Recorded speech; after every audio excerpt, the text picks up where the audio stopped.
ایک صحابی تھا حضور کا، اس کا ظاہر نام تھا، وہ دیہات کی ترکاریاں لاتا اور مدینے میں بیچتا، اور حضور علیہ الصلوۃ والسلام شہر کی چیزیں اسے تحفے میں دیتے۔ ایک دن وہ کوئی چیز بیچ رہا تھا، حضور پیچھے سے گئے اور چپکے سے جا کے اس کی آنکھوں پہ ہاتھ رکھ لیا۔ یہ کبھی آپ نے بھی کیا ہوگا، اس کو کہتے ہیں کولی بھرنا۔ جب آپ کا کوئی گوڑا دوست ہو، بڑا جانی اور جگری، جس سے آپ بڑے فرینڈ ہو، تو پھر وہ بیٹھا ہو اور آپ پیچھے سے چپکے سے جا کے اس کی آنکھوں پہ ہاتھ رکھ لیتے ہیں، اور پھر وہ بولتا ہے کہ کون ہے، اور آپ یہ دیکھنا چاہتے ہیں کہ میرا نام کس نمبر پہ آتا ہے۔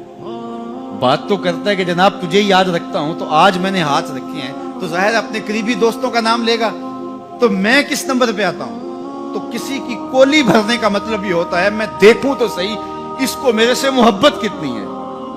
تو اللہ اکبر، وہ بیٹھا تھا، حضور پیچھے سے گئے، چپکے سے جا کے اس کی کولی بھر لی۔ اب حضور کے ہاتھ آنکھوں پہ آئے ہوں اور سینے تک ٹھنڈ نہ گئی ہو، یہ کیسے ہو سکتا ہے؟ اس کو نہ پتا چلا ہو کہ حضور ہے، بلکہ حدیث میں آتا ہے کہ وہ بولتا نہیں۔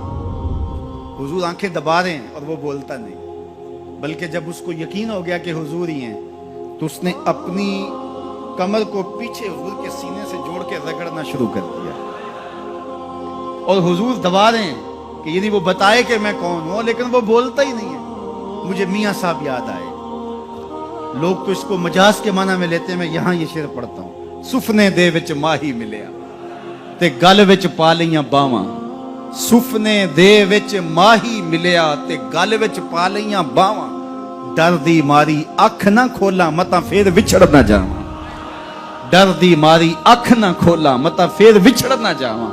تو حضور آنکھیں دبا رہے ہیں اور وہ نہیں بولتا۔ حضور خود ارشاد فرمایا، اس غلام کو کون خریدے گا؟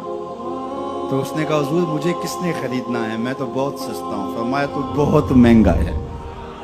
اللہ اکبر، تو اللہ کے ہاں بہت مہنگا ہے۔ تو حضور یوں بھی پیار کیا کرتے۔ تو نام کوئی اور تھا، حضور نے لاٹ سے کہا ذوالیدین، او دو ہاتھوں والے، نام ہی دو ہاتھوں والا پڑ گیا۔ ایک دن کسی نے حضرت ذوالیدین سے پوچھا کہ یہ تو حضور نے لاٹ سے کہا ذوالیدین، لوگوں نے بھی کہنا شروع کر دیا، نام تو تمہارا کوئی اور ہوگا، بتاؤ تمہارا اصل نام کیا تھا؟ حضرت ذوالیدین بولے میرا اصل نام وہی ہے جو حضور نے رکھ دیا ہے۔ ساری زندگی اپنا نام ہی نہیں بتائے، کہا میرا وہی نام ہے جو حضور نے رکھ دیا ہے۔ حضرت سفینہ رضی اللہ تعالیٰ عنہ، اللہ اکبر، سفینہ کس طرح ان کا نام پڑا؟ نام اس طرح پڑا کہ جب قافلہ چلتا تھا تو حضرت سفینہ جو ہے وہ پیچھے رہتے، حضور نے کہا کہ تم ذرا پیچھے رہو، قافلے میں سے کسی شخص کی کوئی چیز گری پڑی ہو تو وہ اٹھا لیا کرو۔ پھر قافلہ جہاں پڑاؤ کرتا تو وہ آواز دیتے بھئی کسی کی کوئی شے گم ہے تو وہ مجھ سے لے لے۔